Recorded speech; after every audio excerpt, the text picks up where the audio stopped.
Good morning, Group 52.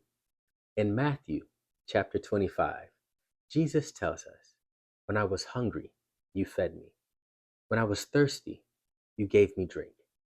Here, Jesus is emphasizing taking care of the poor and the needy are some of the greatest acts of charity that you can do. Yet in 1 Corinthians chapter 13, verse 3, Paul tells us, "If I give all that I have to the poor, yet I don't have love, I gain nothing." You see, the deepest revelations, they're not hidden. They're right on the surface. They're the things that most people continue to ignore.